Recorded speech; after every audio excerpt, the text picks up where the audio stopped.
الحمد لله رب العالمين، والصلاة والسلام على أشرف الأنبياء والمرسلين وخاتم النبيين محمد وعلى آله وصحبه ومن تبعهم بإحسان ودعا بدعوتهم إلى يوم الدين. أما بعد فأعوذ بالله من الشيطان الرجيم. بسم الله الرحمن الرحيم. قال الله تبارك وتعالى: والذين جاهدوا فينا لنهدينهم سبلنا وإن الله لمع المحسنين. وعن أبي ذر رضي الله تعالى عنه قال: قال رسول الله صلى الله عليه وسلم: يقول الله تبارك وتعالى: من عمل حسنة فله عشر أمثالها ومن عمل سيئة فجزاء مثلها أو أغفره ومن عمل قراب الأرض خطيئة ثم لقيني ولا يشرك بي شيئا فقد جعلت له مثلها مغفرة ومن اقترب إلي شبرا اقتربت إليه ذراعا ومن اقترب إلي ذراعا اقتربت إليه باعا ومن أتاني يمشي أتيته هرولة أو كما قال عليه الصلاة والسلام. میرے محترم بزرگوں، عزیز دوستوں، دینی اسلامی بھائیوں، دنیا کے اندر بسنے والے انسان اپنے ضمیر کو تسلی دینے کے لیے بچکانہ تسلیاں دیا کرتے ہیں اور اپنے آپ کو دھوکے میں ڈالے رکھتے ہیں اور سمجھتے ہیں کہ ہم نے اللہ کو دھوکہ دے دیا، اور اپنے غلط کیے ہوئے پر بے شمار ایسے جھوٹے بہانے اور جھوٹے ہیلے گڑھ لیتے ہیں کہ جس سے انسان کا نفس لوامہ انسان یہ سمجھتا ہے کہ وہ تسلی پا جائے گا، جبکہ ایسا نہیں ہے. اللہ رب العالمین نے انسانوں کو ایک نظام کے تحت، ایک سہولت کے تحت، ایک نعمت کے تحت پیدا فرمایا ہے، اور انسان کی نازبرداری کے لیے اللہ رب العالمین نے مختلف نعمتیں پیدا فرمائیں، اور پھر اللہ رب العالمین جانتے ہیں کہ انسان کا دشمن شیطان اور نفس اس کو راستے سے بھٹکاتا رہے گا، راستے سے ہٹاتا رہے گا، تو لہذا اللہ رب العالمین نے کچھ قاعدے بنا دیے، کچھ اصول بنا دیے کہ ان اصولوں پر چل کر شیطان کی چالوں سے بچا جا سکتا ہے. شیطان انسان کو دھوکہ دیتا ہے، انسان سے یہ کہتا ہے کہ دیکھو ابھی بہت بڑی زندگی باقی ہے، بڑھاپے میں جا کے توبہ کر لینا. شیطان انسان سے کہتا ہے حالات سارے خراب ہیں تو اب جھوٹ سے بچنا ممکن نہیں، اب نماز کا اہتمام کرنا آسان نہیں، اب روزہ رکھنا آسان نہیں، روزہ وہ رکھے جس کے پاس کھانے کے لیے نہ ہو، اب زکوٰۃ دینا ممکن نہیں، اب حج کرنا ممکن نہیں، اور اگر کوئی غلطی ہو جائے تو اس کے اوپر یہ احساس دلانا کہ کس منہ سے تم اللہ سے توبہ کرو گے، کس منہ سے اللہ سے معذرت کرو گے، تم صبح شام تو غلطی کرتے رہتے ہو. اور شیطان کا مقصود یہ ہوتا ہے کہ انسان کے گلے میں توق ڈال کر، ناک میں نکیل ڈال کر انسان کو گھسیٹتا رہے گھسیٹتا رہے گھسیٹتا رہے، حتیٰ کہ اس کا آخری وقت آ جائے اور خاتمہ بالخیر کے بجائے خاتمہ بالشر ہو جائے۔ میں نے آپ کے سامنے جو حدیث پڑھی ہے، اس میں اللہ رب العالمین نے نبی کریم صلی اللہ علیہ وسلم کو، نبی کریم صلی اللہ علیہ وسلم نے اپنے صحابہ کو چند باتیں بتلائیں جس سے انسان کو حوصلہ ہوتا ہے اور انسان غلطیوں سے بچنے کی کوشش کرتا ہے۔ پہلی بات، حضرت ابو ذر غفاری رضی اللہ تعالیٰ عنہ ارشاد فرماتے ہیں کہ نبی کریم صلی اللہ علیہ وسلم نے ارشاد فرمایا، اور نبی کریم صلی اللہ علیہ وسلم ارشاد فرماتے ہیں کہ اللہ رب العالمین نے یوں فرمایا، یہ حدیث قدسی ہوئی۔ اس میں اللہ رب العالمین ارشاد فرماتے ہیں کہ من عمل حسنۃ فلہ عشر امثالھا۔ تم شیطان کے دھوکے میں آ کے تم سمجھ رہے ہو کہ ہماری مغفرت کا قانون، ہماری رحمت کا قانون بہت سخت اور بہت مشکل ہے، ایسی بات نہیں ہے۔ ہم تو اتنی رحمت کرنے والے ہیں، اتنی رحمت کرنے والے ہیں کہ ہم نے یہ بات لکھ دی ہے، سبقت رحمتی غضبی، کہ میری رحمت میرے غضب پر غالب ہے۔ تو فرماتے ہیں من عمل حسنۃ فلہ عشر امثالھا، جو ایک نیکی کرے گا میں اس کو بڑھا کر 10 گنا کر دوں گا۔ یہی وجہ ہے کہ اللہ رب العالمین کے اس قانون کے مطابق ایک آدمی 6 شوال کے روزے رکھتا ہے،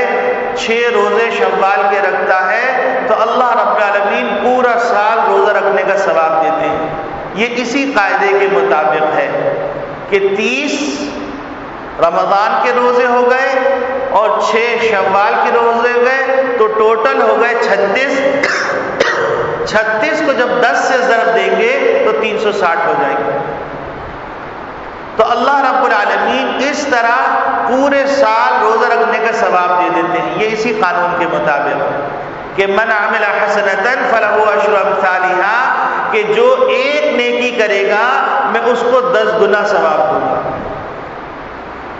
اور پھر برائی کے بارے میں اللہ رب العالمین کیا فرماتے ہیں؟ من عمل سیئۃ فجزاء مثلها او اغفر، کہ جو ایک گناہ کرے گا تو میں اسی کے مطابق ایک گناہ کی ایک سزا مقرر کروں گا، اور اگر اس نے توبہ کر لی تو اس کو بھی معاف کر دوں گا۔ یہ اللہ رب العالمین کا قاعدہ ہے۔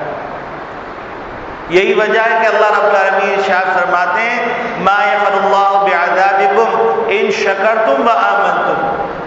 کہ اللہ رب العالمین تمہیں کیوں عذاب دینے لگے اگر تم شکر گزار بندے بنے رہے اور تم اللہ رب العالمین پر ایمان لانے والے بندے بنے رہے، تو اللہ تم کو کیوں عذاب دیں گے۔ موجودہ حالات کے اندر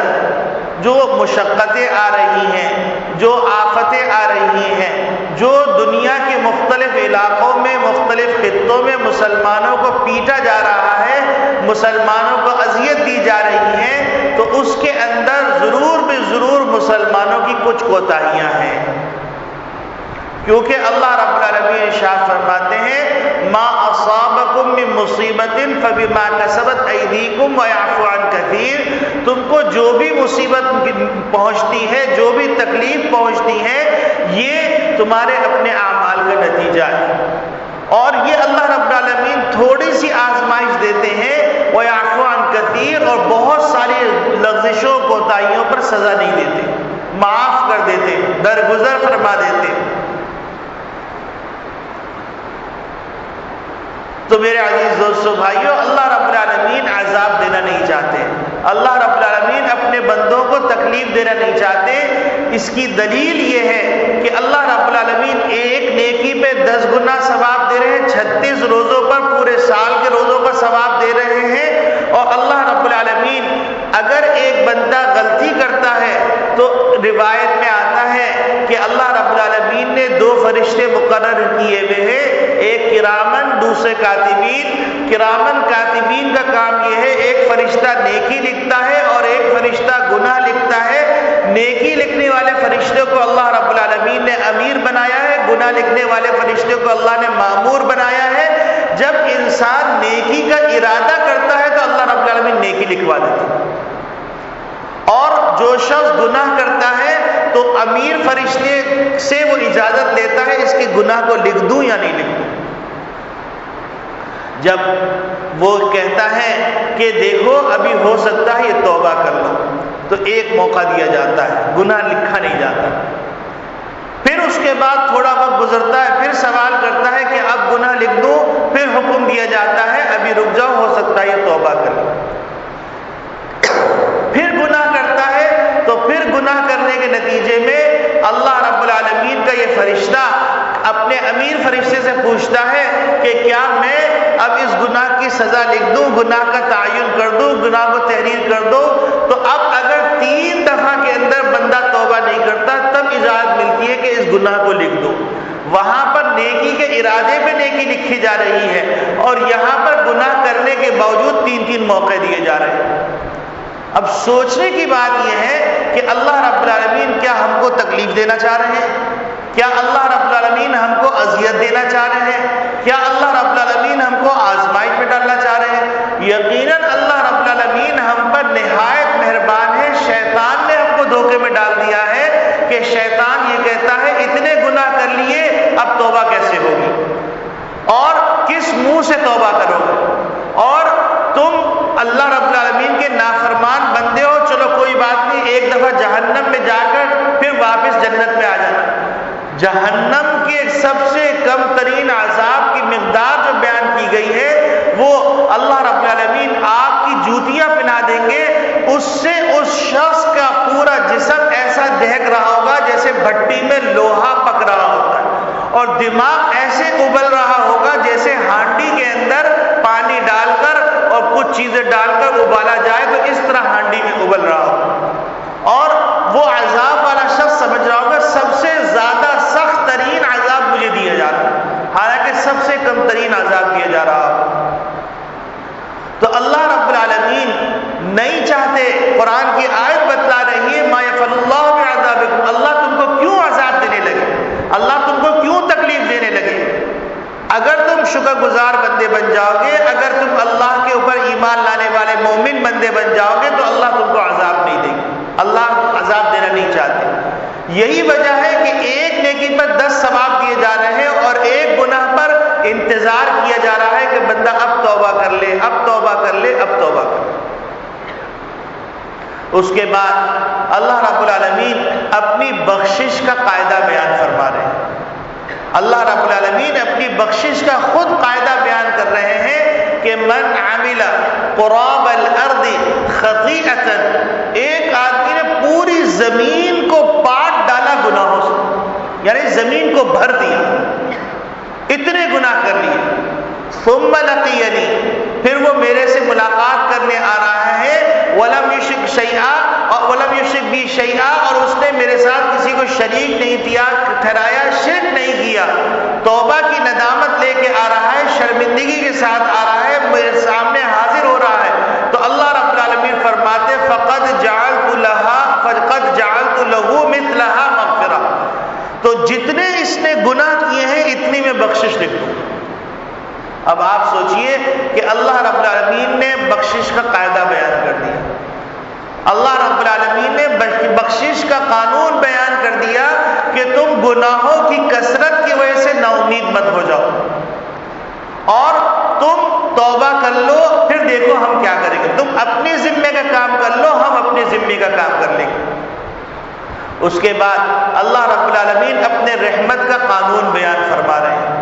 فرماتے ہیں من اقترب الی شبرا اقتربت الیہ ذراعا،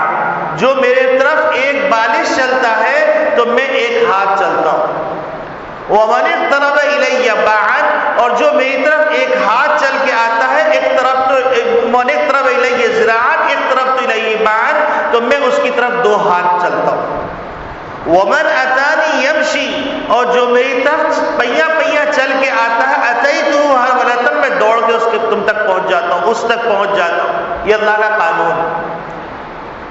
حضرت تھانوی رحمۃ اللہ علیہ فرماتے ہیں کہ اس کی مثال یوں سمجھو جیسے بچے کو ماں باپ لے کے چلنا سکھا رہے ہوتے ہیں، تو ایک طرف اللہ رب العالمین نے جو ماں کے دل میں محبت کی لیے ماں بیٹھ جاتی ہے، اور اللہ رب العالمین نے باپ کے دل میں جو محبت رکھی ہے وہ اس محبت کی بنیاد پر باپ بیٹھ جاتا ہے۔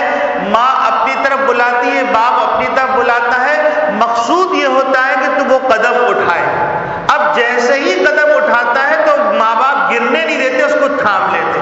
تو فرمائے لگے اسی طریقے سے جو اللہ رب العالمین کی طرف قدم اٹھائے گا تو اللہ رب العالمین اس کو گرنے نہیں دیں گے، تھام لیں گے۔ والذین جاہدوا فینا لنہدینہم کا مطلب یہ ہے کہ جو میری طرف چلنے کی کوشش کرتا ہے تو میں اس کو گرنے نہیں دیتا ہوں، اس کو تھام کر منزل مقصود تک پہنچا دیتا ہوں۔ یہ اللہ کا قانون، اللہ کا قاعدہ ہے۔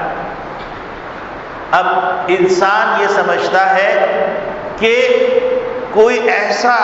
کرامتی بزرگ مل جائے جو میری طرف نگاہ ڈالے اور میری زندگی بدل جائے، میری طرف ایسا کوئی کام کر دے کہ میں خود بخود شریف ہو جاؤں۔ تو اللہ رب العالمین کا یہ قانون نہیں ہے۔ جزوی واقعات ہونا ایک الگ بات ہے، لیکن قاعدے کلیہ یہ ہے کہ انسان کو خود قدم اٹھانا پڑے گا۔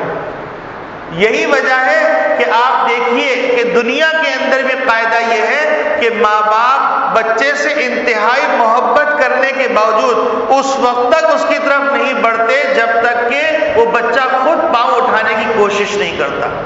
اور اس بچے کو گرنے نہیں دیتے۔ تو بالکل اسی طریقے سے جو اللہ رب العالمین 70 ماؤں سے زیادہ محبت کرنے والے، مہربانی کرنے والے ہیں، وہ اللہ رب العالمین کا قاعدہ ہے کہ جب تک تم اپنی طرف سے کوشش نہیں کرو گے اس وقت تک ہماری مدد نہیں آئے گی۔ اب ایک آدمی یوں کہے کہ ساری دنیا مار رہی ہے، پیٹ رہی ہے، اذیت دے رہی ہے، وہ آدمی بیٹھا رہے کہ اللہ مدد فرمائے گی، یہ تو بالکل وہ بات ہو گئی جو بنی اسرائیل نے حضرت موسیٰ علیہ السلام سے کہی تھی کہ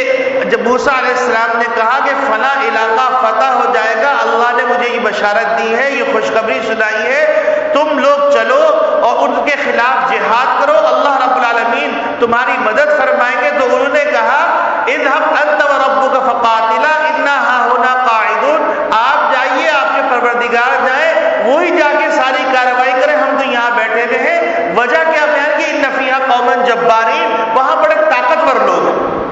لن ندخلها ابدا ما داموا فیہا، ہم ہرگز اس شہر میں داخل نہیں ہوں گے جب تک کہ وہ اس میں موجود ہیں۔ یہ بنی اسرائیل کا فارمولہ ہے،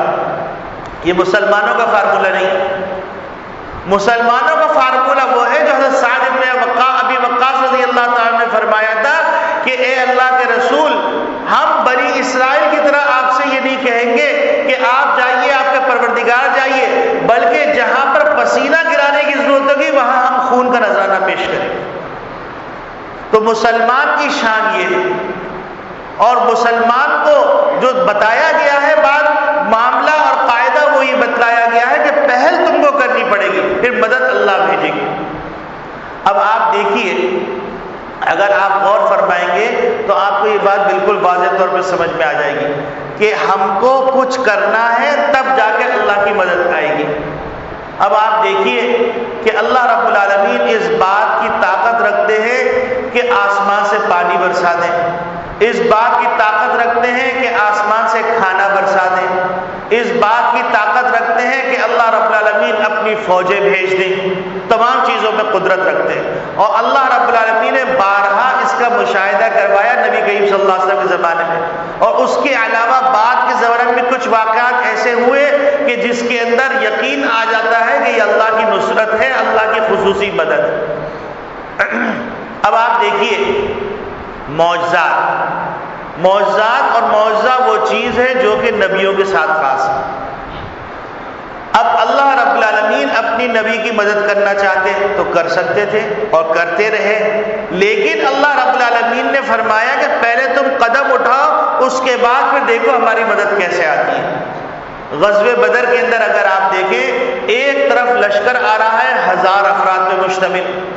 جس کے پاس سواری بھی پوری ہے، جس کے پاس اسلحہ بھی پورا ہے، جس کے پاس رسد بھی پوری ہے، جس کے پاس کھانا بھی پورا ہے، اور جس نے اپنے لیے ایسی جگہ کا انتخاب کیا ہے جس جگہ کے اندر وہ سکون سے لڑ سکتا ہے کیونکہ پانی کا ذخیرہ بھی وہاں ہے۔ اب اللہ رب العالمین کی طرف سے مدد کب آئی؟ جب 313 اپنے گھر سے نکلے ہیں اور ان کے پاس اونٹ کی تعداد بھی نہیں ہے، اسلحے کی تعداد بھی، کوئی لکڑی لیا ہوا ہے، کوئی سونٹا لیا ہوا ہے، کوئی چھڑی لیا ہوا ہے، کوئی پتھر لیا ہوا ہے، کوئی اور چیز لیا ہوا ہے، سواری کے اونٹ بھی میسر نہیں، زرے بھی میسر نہیں، ڈھال بھی میسر نہیں، تلوار بھی میسر نہیں، اور کوئی اور دیگر اسباب بھی میسر نہیں۔ نبی کریم صلی اللہ علیہ وسلم نے پوری صف بندی فرمائی، صف بندی فرمائی۔ اس کے بعد نبی کریم صلی اللہ علیہ وسلم مسجد عریش، جہاں پر آج کل مسجد بن گئی ہے اس کا نام مسجد عریش ہے، ایک چھپر ڈال کر نبی کریم صلی اللہ علیہ وسلم سجدے میں گر جاتے ہیں، اللہ رب العالمین سے مناجات کرتے ہیں، سرگوشی کرتے ہیں، اور اللہ رب العالمین سے درخواست کرتے ہیں، اے پروردگار عالم، اس پوری دنیا کے اندر یہ مختصر سی جماعت ہے جو تیرا نام لینے والی ہے، اگر یہ جماعت بھی ہلاک ہو گئی تو ایسی صورت کے اندر تیرا نام لینے والا اس زمین پہ کوئی بچے گا نہیں۔ یہ دعا کر رہے ہیں۔ اب آپ دیکھیے کہ اللہ رب العالمین سے مدینہ طیبہ میں بیٹھ کے بھی دعا کر سکتے تھے اور اللہ رب العالمین اپنے لشکر بھیج دیتے، لیکن اللہ رب العالمین کو دیکھیے کہ اللہ رب العالمین نے اپنے خاتم النبیین نبی کے ذریعے سے یہ بتلا دیا کہ تم کو قدم اٹھانا پڑے گا، اس کے بعد اللہ کی مدد آئے گی۔ بدر کے اندر انہوں نے قدم اٹھایا، پھر اللہ کی مدد ایسی آئی کہ بارش ہوئی تو جس جگہ کو انہوں نے اپنے لیے محفوظ سمجھا تھا وہ جگہ کیچڑ زدہ ہو گئی، اب پاؤں گھسنے لگے، مسلمانوں کے پاس پانی کا ذخیرہ ہو گیا، اور پھر اللہ رب العالمین نے مسلمانوں کو قلیل تعداد کے باوجود فتح نصیب فرمائی۔ اس کے ساتھ ساتھ یہ بات بھی ذہن میں رکھیں کہ مدینہ طیبہ میں صحابہ کی جماعت بیمار بھی ہو گئی تھی اور ایسا بخار تھا کہ سب کو لاغر کر دیا تھا، اس کے باوجود اللہ رب العالمین نے مسلمانوں کو غزوہ بدر میں فتح عطا فرمائی، فرشتوں کے لشکر آئے اور لشکروں نے آ کر دشمنوں کی ایسی تیسی کر دی۔ یہ ایک مثال۔ دوسری مثال دیکھیے، یہ معجزہ ہے اور یہ نبی کی دعا ہے اور اس کے لیے قدم اٹھانے کا حکم دیا جا رہا ہے، حالانکہ معجزے کا تعلق اللہ سے ہے، کسی کے انسان کو دخل نہیں ہے، کسی انسان کو اس میں دخل نہیں، یہ نبی کے ہاتھ سے ظاہر فرماتے ہیں۔ دوسرا واقعہ لیجیے، دوسرا واقعہ یہ کہ غزوہ خندق کے موقع پر اتنا افلاس، اتنی بھوک کا عالم کہ صحابہ کرام رضوان اللہ اجمعین اپنے پیٹوں پہ پتھر باندھے ہوئے، اور نبی کریم صلی اللہ علیہ وسلم جب شکوہ کیا گیا تو آپ صلی اللہ علیہ وسلم اپنے چادر ہٹائی، دکھایا کہ تم ایک پتھر باندھے ہو، میں 2 پتھر باندھتا ہوں، یعنی میرا فاقہ تم سے زیادہ ہے۔ اب کھانے کے لیے میسر نہیں، غربت افلاس کا عالم ہے، اور اللہ رب العالمین کے رسول صلی اللہ علیہ وسلم کے ایک صحابی حضرت جابر رضی اللہ تعالیٰ عنہ، انہوں نے نبی کریم صلی اللہ علیہ وسلم نے یہ حالت دیکھی تو ان کا دل بے چین ہو گیا، مچل گیا۔ وہ تشریف لے جاتے ہیں اپنی اہلیہ کے پاس اور اہلیہ سے کہتے ہیں کہ نبی کریم صلی اللہ علیہ وسلم کی بھوک اور فاقے کا یہ عالم ہے کہ مجھ سے دیکھا نہیں جاتا، گھر میں کھانے کو کچھ ہے؟ تو انہوں نے کہا ہاں اتنا ہے کہ 2 آدمی اور نبی کریم صلی اللہ علیہ وسلم یا 4 آدمی نبی کریم صلی اللہ علیہ وسلم اس کو نوش فرما سکتے ہیں۔ تو انہوں نے کہا اچھا ٹھیک ہے، تم ایسا کرو، دیگچی تیار کرو اور میں نبی کریم صلی اللہ علیہ وسلم کو لے کے آتا ہوں۔ تو اب وہ کہتی ہیں کہ دیکھیے آپ چپکے سے نبی کریم صلی اللہ علیہ وسلم سے کہیے گا کیونکہ کھانا اتنا نہیں ہے کسی کو بھی پورا نہیں ہوگا ورنہ۔ اب وہ گئے اور چپکے سے نبی کریم صلی اللہ علیہ وسلم کان میں کہا کہ اللہ کے رسول کچھ کھانا تیار کیا، اپنے ساتھ 2-4 صحابہ کو لے لیجئے اور ہمارے گھر تشریف لیجئے۔ آپ صلی اللہ علیہ وسلم نے خندق کھودنے والے جتنے صحابہ تھے سب سے فرمایا دیکھو تمہارے بھائی جابر کھانے کی دعوت دے رہے، اب پورا لشکر چل رہا۔ ان کے تو آسان خطا ہو گئے، وہ جلدی جلدی گئے، بیوی سے جا کے کہا کہ بھائی یہ تو معاملہ ایسا سنگین ہو گیا ہے، آپ صلی اللہ علیہ وسلم پورا لشکر لے کے آ رہے ہیں۔ تو انہوں نے کہا بیکا تم نے ایسا کیا ہوگا، تم نے چپکے سے کہنے کو کہا، تم نے زور سے کہا ہوگا۔ تو انہوں نے کہا نہیں، میں نے آہستہ سے کہا تھا۔ تو وہ بھی صحابیہ تھی، فرمائے لگی کہ نبی کریم صلی اللہ علیہ وسلم نے جب بلایا ہے تو انشاءاللہ مجھے کوئی فکر کی بات نہیں۔ اب آپ دیکھیے نبی کریم صلی اللہ علیہ وسلم تشریف لاتے ہیں اور فرماتے ہیں کہ اپنی اہلیہ سے کہو ہانڈی چولہے سے اتارے نہیں، بس کھانا نکالتی رہے۔ تو فرماتے ہیں کہ کھانا نکلتا رہا، اس دیگچی سے نکل رہا ہے، سب لوگ سیر ہو کے کھا لیے، سب کے پیٹ بھر گئے، اور پھر بھی کھانا 2-4 آدمیوں کا دیگچی میں موجود تھا۔ اب آپ دیکھیے اللہ رب العالمین چاہتے تو آسمان سے دسترخوان بھیج دیتے، اور وہ کھانا جو دیگچی کے اندر سب کو پورا ہو رہا ہے وہ کھانا بغیر پکائے پہ مل جاتا۔ لیکن اس معجزے کے ظہور کے لیے بھی اللہ رب العالمین نے یہ فرمایا کہ تمہیں حرکت کرنی پڑے گی، جب تم حرکت کرو گے تو اللہ کی طرف سے برکت آئے گی۔ اسی طریقے سے چلیے آپ ایک اور موقع پہ جو غزوہ تبوک کا موقع ہے، اب انتہائی شدید گرمی غزوہ تبوک کے موقع پر، اس شدید گرمی کے اندر سب جو جہاد پہ گئے ہیں اور ان کی فصل کھجور کی تیار تھی، اگر اتارتے نہیں تو کھجور خراب ہو جاتے، نبی کریم صلی اللہ علیہ وسلم کے حکم پر وہ غزوہ تبوک کے لیے روانہ ہوتے ہیں۔ اللہ رب العالمین فصل کی بھی حفاظت فرماتے ہیں، اور پانی کی قلت ہوتی ہے تو نبی کریم صلی اللہ علیہ وسلم فرماتے ہیں کہ ایک جگہ آئے گی وہاں پر چشمہ ملے گا، جب تک میں پہنچ نہ جاؤں اس وقت تک چشمے کو استعمال نہیں کرنا۔ اب پہنچے تو جو جگہ نبی کریم صلی اللہ علیہ وسلم نے بتلائی تھی اس جگہ پر چشمہ مل گیا۔ اب صحابہ کرام رضوان اللہ اجمعین انتظار فرمائے لگے، انتظار کرتے کرتے کرتے کیا دیکھتے ہیں کہ نبی کریم صلی اللہ علیہ وسلم تشریف لائے۔ آپ صلی اللہ علیہ وسلم نے اپنا دست مبارک اس چشمے میں رکھا، اس چشمے میں رکھنے کے بعد فرمایا اب تم پانی لو۔ صحابہ کرام رضوان اللہ اجمعین فرماتے ہیں کہ ہم نے پانی لیا، ہم سب سیراب ہو گئے، اپنے جانوروں کو پلایا، اور جانوروں کو پلانے کے بعد ہم نے اپنی چھاگلیں بھر لی، اس کے باوجود ایسا لگ رہا تھا کہ نبی کریم صلی اللہ علیہ وسلم انگلیوں سے چشمہ پھوٹ رہا ہے۔ اب آپ دیکھیے یہ نبی کریم صلی اللہ علیہ وسلم یوں بھی فرما سکتے تھے کہ تم وہاں چلے جاؤ اور جانے کے بعد پانی لو، تمہیں یہ پانی پورا ہو جائے گا، لیکن اللہ رب العالمین نے یہ بتلا دیا قیامت تک کے انسانوں کو کہ دیکھو معجزے کا ظہور بھی ہونا ہے تو اس میں عمل کرنا پڑے گا، قدم پہلے اٹھانا پڑے گا۔ اب اگر یہاں بیٹھ کر سارے مسلمان دعا کرتے رہے اے اللہ فلسطینیوں کی مدد فرما، اے اللہ فلسطینیوں کی مدد فرما، اب ان میں آپس میں وہ توازن بھی نہیں ہے جو ایک جماعت کے اندر توازن ہوتا ہے۔ اس کے باوجود مسلمانوں کا حال یہ کہ مسلمان ایسے حالت کے اندر کہ بچوں کی لاشوں اٹھ رہی ہیں، انبار کے انبار اٹھ رہے ہیں، شہداء کی ایک لمبی تعداد ہے جس میں مائیں بہنیں سب شہید ہو رہی ہیں، اور وہ باقاعدہ علی اعلان کہہ رہے ہیں کہ ہم چاہتے ہیں کہ سارے بچے مر جائیں اور عورتیں مر جائیں کیونکہ یہ سپولے اور سانپ پیدا کرتی ہیں۔ یہ ٹارگٹ کر کے غزہ کے اوپر بمباری کر رہے ہیں، اور خالص انسانی آبادی پر، شہری آبادی پر، نہ کہ فوجی چھاونی ہے نہ کچھ ہے، ہسپتال ہے، اسکول ہے، گھر ہے، ان پر ٹارگیٹڈ بمباری کر رہے ہیں،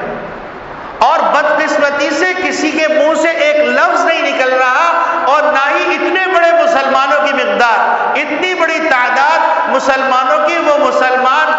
خاموش تماشائی بنے دیکھ رہے ہیں، اپنے مسلمانوں کے گھر اجڑتے ہوئے دیکھ رہے ہیں، بچوں کو شہید ہوتے ہوئے دیکھ رہے ہیں۔ ایسے ایسے تکلیف دہ واقعات ہیں، ایسے ایسے تکلیف دہ واقعات ہیں کہ آسمان اور چرخ بری کانپ اٹھا،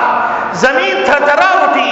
ہیومن رائٹس کے دعوے دار، ہیومن رائٹس کے دعویٰ کرنے والے، وہ اس وقت ان کو انسانی حقوق نظر نہیں آ رہے، انسانی حقوق پامال ہوتے ہوئے نظر نہیں آ رہے، بلکہ ان کو اقوام متحدہ کی سرپرستی بھی ہے، یونائٹڈ نیشن کی بھی سرپرستی ہے، اور تمام انسانی حقوق کی تنظیم کی بھی سرپرستی ہے، اور تمام مسلمان اطمینان سے خاموش بیٹھے ہوئے تماشائی بن رہے ہیں، کسی کی طرف سے ایک لفظ بولا نہیں جا رہا۔ جبکہ شیخ شریف جو مسجد حرم کے امام ہیں انہوں نے فرمایا کہ مسلمان اگر ذرہ برابر بھی اسرائیلیوں کے لیے ہمدردی رکھتے ہیں تو وہ مرتد ہو گیا، اور مسلمانوں کو چاہیے کہ فلسطینیوں کے لیے دعا کرے، ان سے دامے درمے سخرے جیسے ہو امداد کرے، لیکن کسی اسلامی ملک کی طرف سے کوئی بیان، کوئی ذمہ داری کا کردار، کوئی اقوام متحدہ کے اندر اس بات کو پہنچانا کوئی کام نہیں کیا جا رہا، اور ہم اس پہ اکتفا کر رہے ہیں کہ بھائی دعا نہیں ہو رہی۔ مجھے بتائیے کہ قدم نہ اٹھائیں اور دعا کرتے رہیں، کیا اللہ رب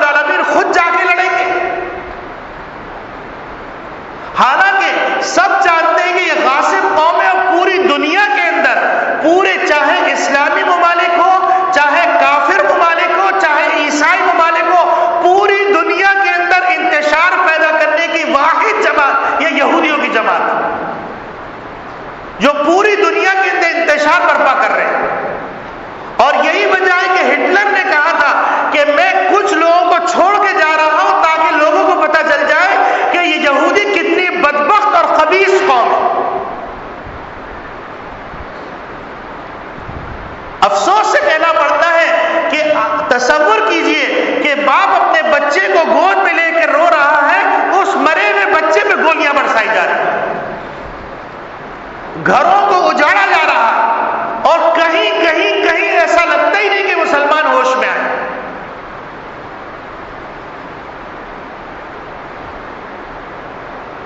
میرے عزیز دوستو بھائیوں، ماضی کے اندر بھی اللہ رب العالمین کی مدد کہیں آئی ہے تو وہاں پر اللہ رب العالمین نے جو احکامات کیے ہیں ان احکامات کے مطابق لوگوں نے اسباب اختیار کیے، اور اسباب اختیار کرنے کے بعد پھر اللہ کی مدد آئی۔ آپ افغانستان کی تاریخ اٹھا کے دیکھیے کہ وہاں پر بڑے بڑے سپر پاور آئے اور مسلمانوں نے اسباب اختیار کیے، اس کے بعد اللہ رب العالمین کی مدد و نصرت ایسی آئی کہ جس سے دنیا کانپتی تھی، جس کا سورج کبھی غروب نہیں ہوتا تھا، اس کے سورج اب نکلتا ہی نہیں۔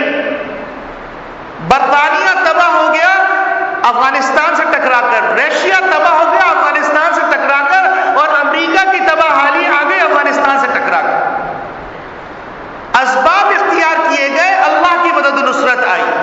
اور ایسے ایسے واقعات رونما ہوئے کہ اگر ان واقعات کو لکھا جائے تو پوری 10 جلدوں کی کتاب بن جائے۔ یعنی گولیاں برسائی گئی اور وہ شخص پھر بھی زندہ ہے، اور اس کے کپڑے کو دیکھا گیا تو اس کے کپڑا پورا اوپر سے لے کے نیچے تک چھنی ہوا ہے۔ یہ اللہ کی مدد نہیں تھی تو کیا تھا؟ اور مجاہدین کی ایک جماعت، معمولی سی جماعت، وہ مقابلے کے لیے گئی، اور مقابلے میں بعض دفعہ پسپائی اختیار کرنی پڑتی ہے، انہوں نے پسپائی اختیار کی تو ایک جگہ جا کے چھپ گئے تاکہ پھر اگلے ہدف کی طرف کارروائی کی جائے۔ تو جنگل سے ایک شیر نکل کے آتا ہے، اور شیر ایسے آ کے بیٹھ جاتا ہے کہ دشمن جب دیکھتے ہیں تو کہتے ہیں کہ یہ شیر بیٹھا ہوا یہاں انسان رہ نہیں سکتے، اور وہ مجاہدین کی حفاظت کے لیے آیا تھا۔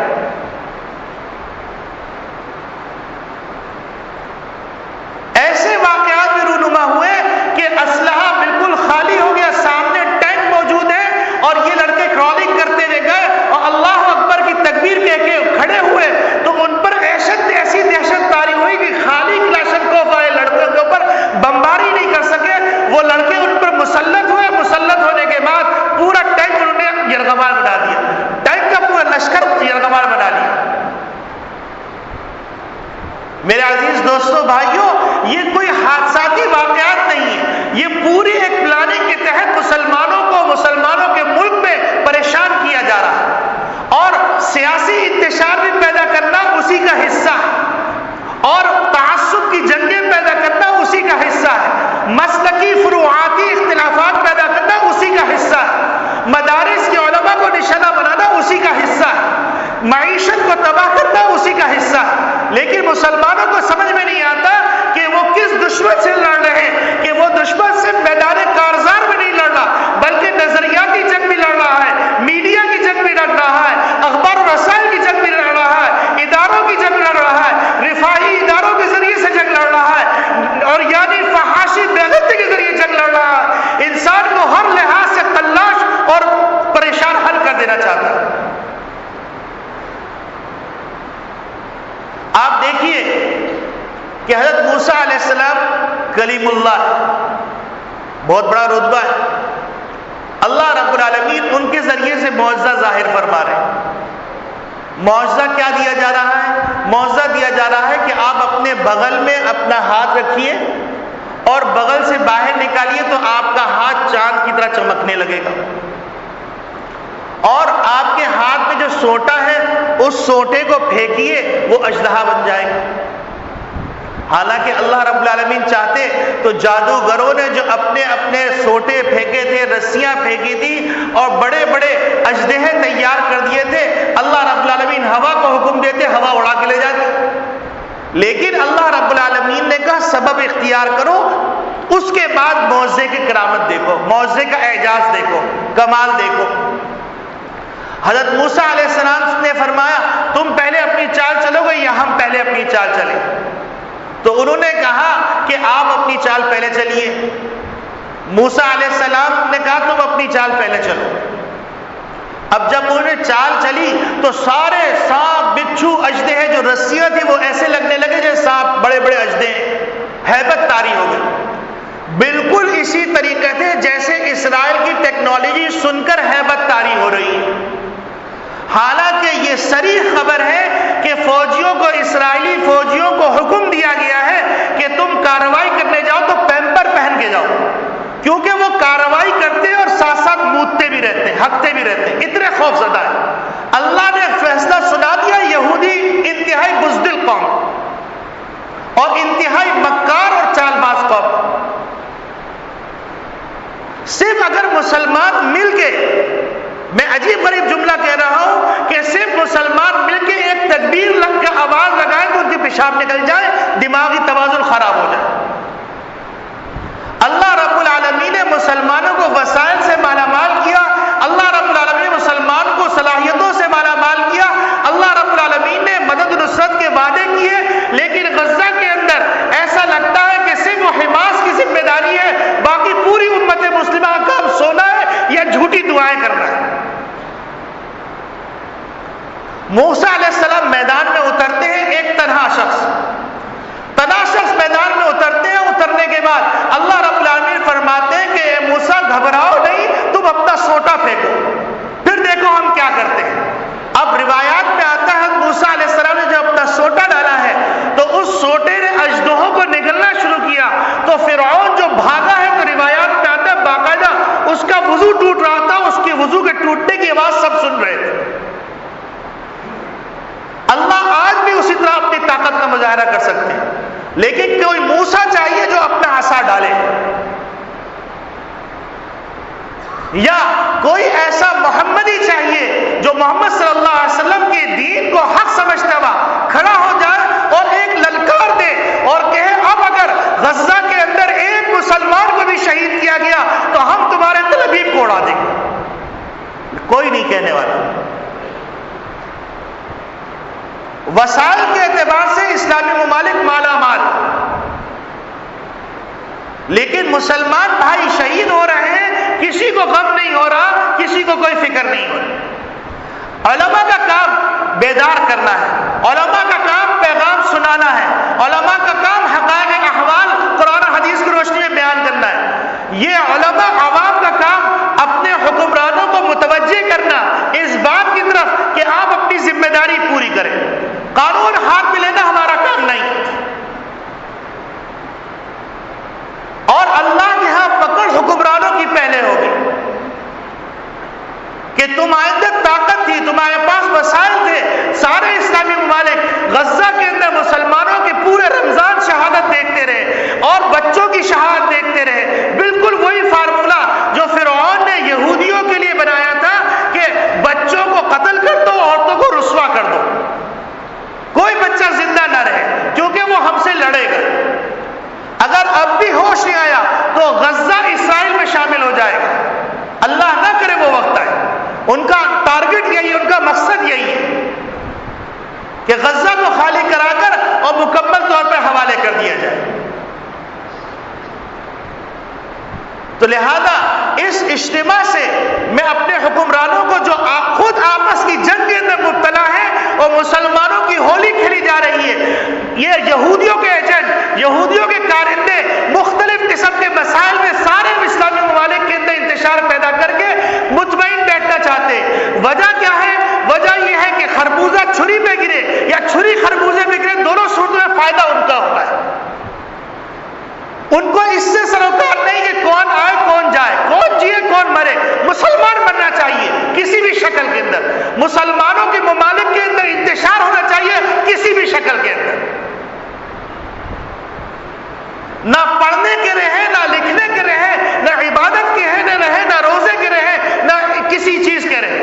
اور بدقسمتی سے یہ کہنا پڑ رہا ہے کہ رمضان مبارک جو ابھی گزرا ہے، کتنے علاقے ایسے تھے کہ جیسا لگتا ہی نہیں تھا کہ وہاں رمضان ہے۔ پہلے اللہ رب العالمین نے کراچی کو ایک مقام دیا ہوا تھا، یہاں پر روزے والوں کی تعداد تھی۔ بدقسمتی سے کراچی کے اندر میں یہ ماحول بن گیا، گٹکا کھا رہے، زہر ہے زہر، اور اللہ رب العالمین سے بغاوت کر کے گٹکا کھا رہے، یہ کھلم کھلا اللہ سے اعلان جنگ، تمباکو کا پان کھا رہے ہیں۔ اور روزے کے لیے کہا جائے تو کہتے ہیں روزہ رکھے وہ جس کے پاس کھانے کے نہ ہو۔ انا للہ و انا الیہ راجعون۔ ہم خود اللہ کے عذاب کو دعوت دے رہے ہیں، اور یاد رکھیے کہ اللہ رب العالمین کا اگر سوٹا چلا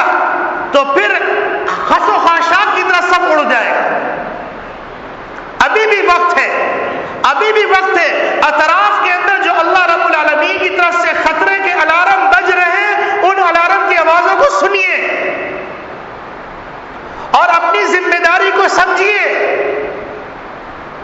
اور اپنی ذمہ داریوں کو سمجھ کر سفارتی معاملات کو استعمال کر سکتے ہیں یا کسی اور ذریعے سے پریشر بلڈ اپ کر سکتے ہیں، پریشر بلڈ اپ کیجیے اور دنیا کو کہیے، بتلائیے کہ یہ انسانی حقوق کے دعوے داروں نے انسانیت کی کیسے تذلیل کی ہے۔ ان یہودیوں کو سوچنا چاہیے کہ جب حضرت عمر خطاب رضی اللہ تعالیٰ عنہ بیت المقدس میں تشریف لائے ہیں تو انہوں نے کس طرح تم کو امن دیا۔ تم اپنے علاقوں کے مقابلے میں بیت المقدس میں رہنے کو باعث برکت سمجھتے تھے، باعث سکون سمجھتے تھے۔ تمہارے علاقوں کے اندر چوری ڈکیتی عام تھی، تمہارے علاقوں کے اندر جہالت عام تھی، تمہارے علاقوں کے اندر غلاظت عام تھی، تمہارے علاقوں میں قبائلی جنگیں عام تھی، تمہارے خون کے پیاسے تمہارے حکمران تمہارے خون چوس رہے تھے، تمہارے ربی اور تمہارے راہب، تمہارے کنیسہ اور تمہارے مندر تم کو لوٹ رہے تھے۔ تم فلسطین کے اندر رہنا اپنے لیے باعث اطمینان سمجھتے تھے، تم اپنی سلطنت سے نکل کر تم یہاں پر آتے تھے، بغداد میں بستے تھے۔